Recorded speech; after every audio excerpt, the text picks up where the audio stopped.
ఈ సోకాల్డ్ ఈ brain wash fellow అంటే ఈయన బ్రెయిన్ వాష్ చేస్తాడు. ఎన్ని విధాలుగా డ్యూయల్ టంగో చూడండి. ఒక్కొక్కటి నేను ప్లే చేసి చూపించే ప్రయత్నం చేస్తాను. దయచేసి మీకు ఆడియో ఓకే కదా, స్క్రీన్ మీద వస్తున్న ఆడియో కూడా ఓకే కదా. ఏం చూడండి, ఈ వీడియోలో hypocrisy level 420 Dhruv Rathee hash tag అనేది ఒకటి కనిపిస్తూ ఉంది. ఇది మనకి పొలిటికల్ కీడా అనే ఒక ట్విట్టర్ హ్యాండిల్లో కనిపించినటువంటి వీడియో. ఇలాంటి వీడియోలు కొన్నింటిని ఇక్కడ సేకరించి ఈ టైం లైన్లో పెట్టాను. 1 by 1 ప్లే చేస్తాను చూడండి. ప్యూ రీసెర్చ్ సెంటర్ అనేది ఏదైతే భారతదేశంలో ప్రస్తుత అధికారంలో ఉన్నటువంటి పార్టీ బీజేపీకి when survey is against BJP ఒకలా మాట్లాడతాడు, when survey is pro BJP అదే ప్యూ రీసెర్చ్ సెంటర్ కొంచెం ఫేవర్గా మాట్లాడింది అంటే ఏం మాట్లాడుతున్నాడో చూడండి. के बारे में बात करते हैं। इस सेंटर की स्पेशलिटी सर्वेज में ही है और दुनिया भर में ऐसे ये कई डिटेल्ड सर्वेज कंडक्ट करवाता है। इसे अपनी फील्ड में one of the most credible organisations माना जाता है। कई ऐसी वेबसाइट्स होती हैं जो one of the most credible research centre अंట प्यू ఎప్పుడు when survey is against BJP. Media house का कि कोई मीडिया हाउस लेफ्ट लीनिंग है या राइट लीनिंग है तो वो वेबसाइट्स भी इसे सेंट्रिस्ट कंसीडर करती हैं। ओवरऑल काफी क्रेडिबल ऑर्गेनाइजेशन है, काफी क्रेडिबल सर्वेज हैं। प्यू सर्वे जो आपने कहा इस पे मैं ज्यादा ट्रस्ट नहीं करूंगा। क्यों ప్యూ సర్వే మీద మేము ట్రస్ట్ నహీ కरूंगा అంటున్నాడు ఇంకొక వీడియోలో. ఎందుకంటే అది బీజేపీకి ఫేవర్గా వచ్చింది కాబట్టి. Hypocrisy level if you take them at the face value they can be highly misleading. వాళ్ళు మిస్లీడ్ చేస్తున్నారంట. మరి ఇక్కడేమైందో సరే ఇది ఒకటి. నెక్స్ట్ ఈ వీడియో ఏంటంటే అంతకుముందు ఈయన before Congress after Congress BC AC అని మాట్లాడుకోవాలి. ఎందుకంటే ఈయన గురించి మాట్లాడుకోవాలి. విపరీతమైన వ్యూస్ బ్రెయిన్ వాష్ చేస్తున్నటువంటి లిస్టుల్లో మనోడే ఎక్కువ ఉన్నాడు. చాలా రాంగ్ వేలో జనాల్ని తప్పుదారి పట్టిస్తూ ఉన్నాడు. ఇటు చెప్పేవన్నీ సొల్లే, సగానికి పైగా అబద్ధాలే. సగానికి అబద్ధాలు సగం నిజాలు ఈ రెండు కలపడం వల్ల పెద్ద అబద్ధాలుగా మారుతున్నాయి, జనాల్ని తప్పుదారి పట్టిస్తూ ఉన్నాయి. ఇతగాడు అప్పట్లో కాంగ్రెస్ పార్టీని కూడా విమర్శించినప్పుడు చేసినటువంటి వీడియోల్లో ఈ డైనాస్టిక్ పాలిటిక్స్ వారసత్వ రాజకీయాల గురించి మాట్లాడుతూ why Rahul Gandhi why not Sachin Pilot అని చెప్పి ఒక వీడియో మాట్లాడాడు చూడండి. लगाए जाते हैं डायनेस्ट होने के और उन्हीं के ऊपर ही क्यों डायनेस्टी का सबसे बुरा असर पड़ता है। इसके पीछे दो मेन रीजंस हैं। पहला तो ये कि वो एक अनऑफिशियल हेड है कांग्रेस पार्टी के, कांग्रेस पार्टी का फेस है, और दूसरा ये कि वो इतने कॉम्पिटेंट नहीं है। राहुल गांधी अंत कॉम्पिटेंट కాదంట अपोनेंट्स के। अगर वो खुद से एक कॉम्पिटेंट पॉलिटिशियन होते तो लोग इस डायनेस्टिक टैग को इग्नोर भी कर सकते। అది మనోడుగా పోరాట పటిమే లేదు. పోరాట పటిమ ఉంటే ఈ వారసత్వ రాజకీయాలు ఇలాంటి వాటితో ఆయన టార్గెట్ చేసేవాళ్ళు కాదు అనేది ధ్రువరాతి మాట్లాడింది. మరి అదే కదా మేము కూడా చెప్తున్నాము. అంత కాంపిటెన్స్ లేని వాడిని తీసుకొచ్చి భారతదేశానికి ప్రధానమంత్రిని చేస్తాము అంటే ఊరుకుంటామా ఏంటి? పోరాటం చేస్తాం మేము కూడా. మోదీని తీసేయండి, మోదీకి ఉన్నాయి, రాహుల్ గాంధీకి వచ్చేయి అంటే ఏ విధంగా అంటావు? ఇప్పుడు మరి అదే నోటితో చెప్తున్నావు కదా. ఇది ధ్రువరాతి తాలూకా ఎక్స్పోజ్ చేసేటటువంటి కొన్ని వీడియోలు ఇంకా బోల్డ్ ఉన్నాయి. ఇది ధ్రువరాతి एक्सपोजिंग कांग्रेस చేసినటువంటి స్కామ్లన్నీ చూడండి ఒకసారి. मामले में तो दोस्तों आपको पता ही होगा कांग्रेस का क्या हाल था। इन 10 सालों में जितना करप्शन हुआ है उतना शायद किसी भी टाइम पे इंडिया की इंडिपेंडेंट हिस्ट्री में किसी और सरकार ने नहीं किया। 2G scam, 3G scam, Adarsh scam, Satyam scam, Coalgate scam, CWG scam, solar scam, cash for vote scam, स्कैमों की गिनती नहीं खत्म होती। అది ఓకే. ధ్రువరాతి ఎక్స్పోజింగ్ కాంగ్రెస్ అండ్ ఇక్కడ చూడండి. I don't believe in Ramayan, that can't be true. Ramayanam అనేది నిజం కాలేదు, నేను రామాయణాన్ని నమ్మను అని ఒక టాక్ షోలో చెప్పాడు. కట్ చేస్తే అదే రామాయణం మీద మనకు పాఠాలు చెప్తున్నాడు, టీచింగ్ లెసన్ ఆఫ్ రామాయణ. ఈ బొకాడియాగాడు వీడు మేధావి. అరే నువ్వు మా రామాయణాన్ని నమ్మవు, మళ్ళీ నువ్వు మా రామాయణాన్ని అడ్డు పెట్టుకొని మాకు నీతులు చెప్తావా? అసలు నీ స్టేటస్ ఏంది? నీకున్న అర్హత ఏంది? మా మీద ఉన్న విద్వేషమా నీకున్నటువంటి అర్హత? ఎవడురా నువ్వు చెప్పడానికి మాకు? పైగా వీడు ఆ కన్నడ, తెలుగు, తమిళ ఇలా ఇతర ప్రాంతీయ భాషల్లో కూడా వీడు చేసిన వీడియోలన్నింటినీ కూడా భాషల్ని మార్చి అనువదించి పెడుతున్నాడు. ఎవడు బ్రెయిన్ వాష్ పూనుకుంటున్నాడు ఇక్కడ? ధ్రువరాతి భారతదేశంలో భారతదేశానికి మొన్న వచ్చాడు. ఎందుకు వచ్చాడు? మనోడిని ఏమైనా అరెస్ట్ చేస్తే పెద్ద ఇష్యూ చేద్దామని. ఈయన ఎవడు పట్టించుకుంటాడు? చెప్పండి.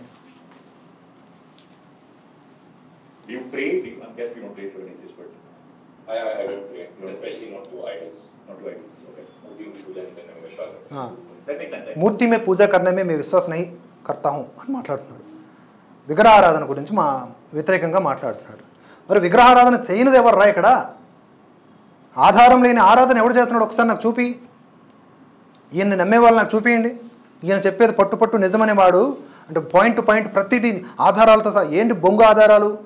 ఆ స్క్రోల్ ఇన్ను, ఆ మింట్, ఆ ప్రింట్, ఇలాంటి వెబ్సైట్స్, సోకాల్డ్ ప్రోపగండా వెబ్సైట్స్, లేకపోతే ఆ జుబైర్ ప్రొఫైల్, ఆ జుబైర్ నడిపించే ఫ్యాక్ట్ చెక్, వాటిల్లో ఉన్నటువంటి లింక్స్ని స్క్రీన్ షాట్స్ పెట్టేసి అవి ఆధారాలంటే మేము ఒక 4 వెబ్సైట్లు తయారు చేసి అందులో ఒక న్యూస్ పెట్టి దాని ఆధారంగా మేము కూడా 100 చెప్తాం. అదేం బతుక? అదొక బతుక? జర్మనీలో ఉండి భారతదేశంలో అలర్లు ఉన్నాయని చెప్పేసి డిసైడ్ చేస్తావా? భారతదేశంలో డిక్టేటర్షిప్ నడుస్తుందా? ఈయన మాట్లాడుతున్నాడు, I don't believe in Ramayan. Why do you know when you became an atheist, when you realized you were an atheist? Because I think एक ओवर बड़ा इंटरेस्टिंग सवाल है क्योंकि बचपन में मुझे जब कहानियां सुनाई जाती थी तभी मुझे डाउट होता था जब मैं 7-8 साल का था कि ये क्या बोलने लगे हैं, ये ऑब्वियसली रियल नहीं हो सकता. करेक्ट. जब मुझे रामायण महाभारत की कहानियां सुनाई गई थी बचपन में, मैंने कहा ये कैसे पॉसिबल हो सकता है कि ये बंदरों की सेना थी और ऐसा था और ये विमान उड़ते थे उस टाइम पे. मैंने काफी लोगों से पूछने की कोशिश करी थी बचपन में भी और वो कोई सीधा जवाब नहीं देता था इस चीज. तो ऐसे ही मतलब क्या बोलेंगे ऐसे क्रिटिकल थिंकिंग और लॉजिकल रीजनिंग के बेसिस पर ही मैंने बचपन में ही ये कंक्लूजन रीच किया कि नहीं हो सकता ये रियल. వీడు చిన్నప్పుడే రామాయణాన్ని చదివేసి వానర సైన్యం ఏంటి ఇదంతా కట్టుకథలాగా ఉందని చెప్పి చిన్నప్పటి నుంచే వాడు అప్పట్లో ఐక్యూ లెవెల్ ఎక్కువగా పనిచేసి రామాయణాన్ని ఒక ఫేక్ స్టోరీగా చెప్తున్నాడు అనమాట. ఈ హిపోక్రటిక్ పర్సనాలిటీ, ఎథీస్ట్గా చెప్పుకునే పర్సనాలిటీ ఇప్పుడు ఒకప్పుడు ఇస్లాంని కూడా వ్యతిరేకించాడు, ఖురాన్ని కూడా సైంటిఫిక్ అంటే సైన్స్కి సంబంధం లేని ఒక సబ్జెక్టుగా పేర్కొన్నాడు. ఆ స్క్రీన్ షాట్లు కూడా ఉన్నాయి మన దగ్గర. ఇప్పుడు అవన్నీ డిలీట్ చేసుకుంటూ పోతున్నాడు. మనోడు కూడా ఎపీజ్మెంట్ యూట్యూబర్ అనమాట. సెలెక్టివ్ అప్రోచ్ అవుతాడు. దీన్ని పర్స్పెక్టివ్ అదేమంటారు, వీళ్ళని మేధావులు అంటారు. అలాగే కట్ చేస్తే ఇక్కడ ఇలా మాట్లాడాడు కదా. తర్వాత अयोध्या के लोग ऑलरेडी राम के सपोर्ट में थे.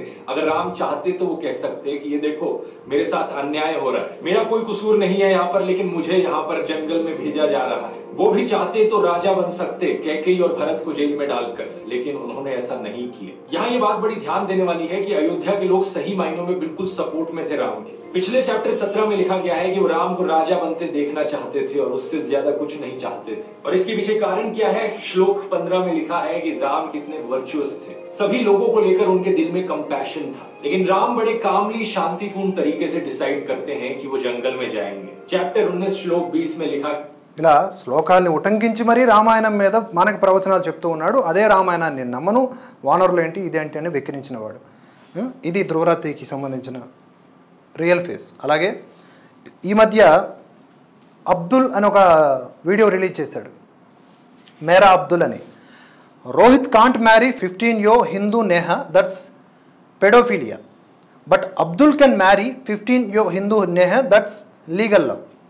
అంటే మత ప్రాతిపదికన ఎవరు ఎక్కువ పెళ్ళిళ్ళు చేసుకుంటే ఈయనకు ప్రాబ్లం లేదు, ఎవరు ఎక్కువ పెళ్ళిళ్ళు చేసుకుంటే ఈయనకు ప్రాబ్లం అనేది కూడా హిపోక్రసీ అదే వీడియోలో మనకు కనిపిస్తుంది అనమాట. మళ్ళీ ఇవి మేధావి ఒక ఫోజులు ఏమి ఉండదు, అంత సీనే లేదు మ్యాటర్ అక్కడ. లైవ్ డిబేట్లో ఎప్పుడు మనోడు మాట్లాడలేడు, ఏది మాట్లాడలేడు, అంత స్క్రిప్టే. తరువాత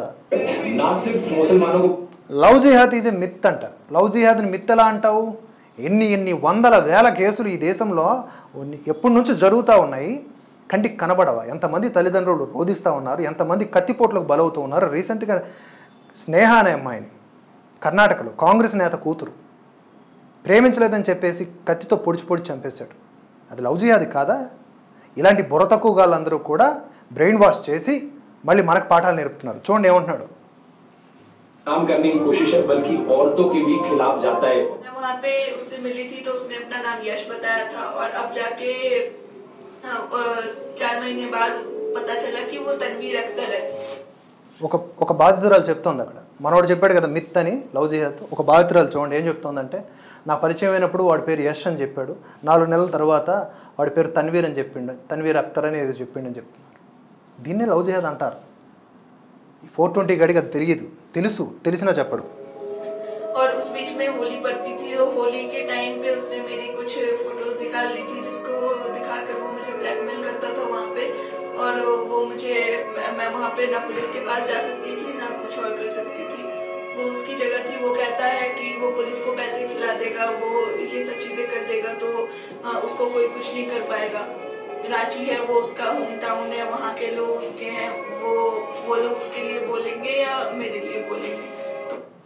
చూడండి ఆ వేదన కనిపిస్తూ ఉంది కదా, ఇలాంటి బోల్డ్ ఉన్నాయి ఉదాహరణలు. తర్వాత वाले हानिकारक साइड इफेक्ट्स जो हमने देखे हैं वो ఆస్ట్రాజెనికా టీకా మీద కూడా మనోడి తాలూకా డ్యూయల్ స్టాండర్డ్ చూడొచ్చు మనం ఇక్కడ. सीधा साइड इफेक्ट्स की बात करते हैं। ब्लड क्लॉटिंग वाले हानिकारक साइड इफेक्ट्स जो हमने देखे हैं वो हमें एस्ट्राजेनेका ऑक्सफोर्ड वाली वैक्सीन में देखने को मिले। इसके दिन कई मेडिकल ऑर्गेनाइजेशंस ने इस इशू को डिटेल में स्टडी किया और हमारे पास ठोस डेटा अवेलेबल है कि एक्चुअली में इससे कितना रिस्क है। यूरोपियन मेडिसिन एजेंसी EMA का कहना है कि जो ब्लड क्लॉटिंग का रिस्क है इस वैक्सीन से वो है 1 आउट ऑफ 100,000 केसेस। मतलब अगर इस वैक्सीन को 1 लाख लोग लगाएंगे तो उनमें से एक ऐसा केस निकल सकता है जिसमें ब्लड क्लॉटिंग देखने को मिले। तो ये जो रिस्क है ये वेरी रेयर रिस्क है। ब्रिटिश हेल्थ रेगुलेटर के डेटा के अकॉर्डिंग ये रिस्क और भी ज्यादा कम है। उन्होंने कहा है कि रिस्क एक्चुअली में 1 आउट ऑफ 250,000 केसेस है। अब आपको शायद सुनने में लगेगा कि नहीं ये फिर भी काफी ज्यादा रिस्क होता है, मतलब 1 लाख में से एक ऐसा केस निकलेगा। लेकिन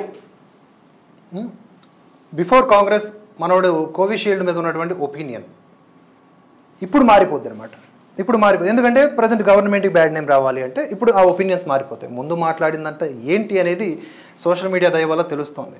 అలాగే మోదీ ఈజ్ డిక్టేటర్ అని చెప్పిన ఈ సోకాల్డ్ మేధావి మరి that's why my channel has not been withheld in India and I'm free to bark అంటే ఒక చిన్న మీమ్.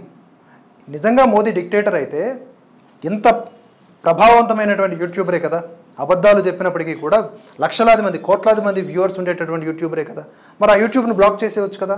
అది కదా డిక్టేటర్షిప్ అంటే. జిన్పింగ్ ఉన్నాడు, ఓవర్ యాక్షన్ చేసేలాగా ఎవడైనా ఎగైనిస్ట్గా వాళ్ళ గవర్నమెంట్కో లేకపోతే జిన్పింగ్కి వ్యతిరేకంగా ఆర్మీ జనరల్ స్థాయిలో ఉన్నటువంటి వాళ్ళైనా సరే లోపల వేస్తాడు, మళ్ళీ వాళ్ళ అడ్రస్ కూడా మనకు తెలియదు. సో అది డిక్టేటర్షిప్ అంటే.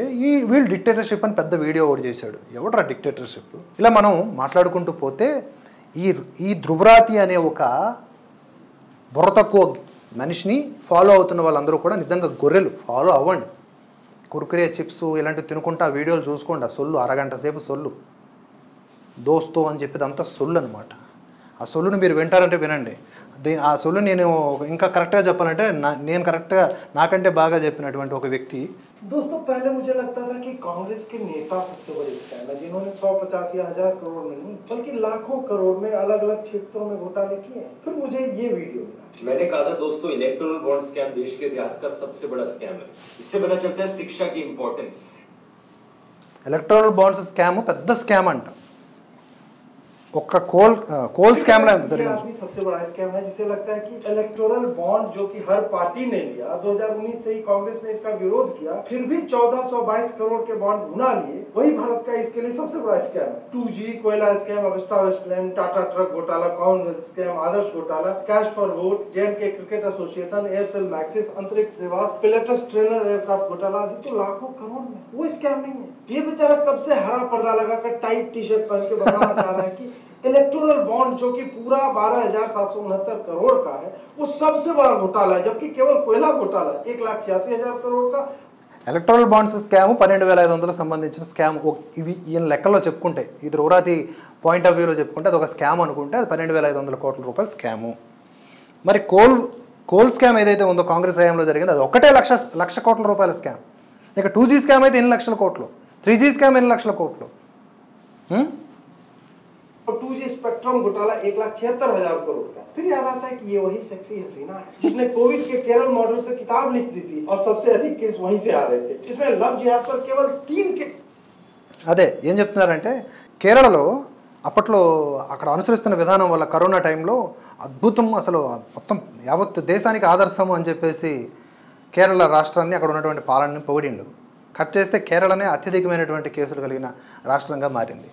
ప్రతిదీ బూమరాంగ్ అవుతుంది అంటే రియాలిటీ ఆఫ్ కేరళ స్టోరీ అని చెప్పి కేరళ స్టోరీలో మొత్తం అంత అబద్ధము, కేవలం ముగ్గురుకు మాత్రమే అలాంటి అన్యాయం జరిగింది అని చెప్పి ప్రయత్నం చేశాడు.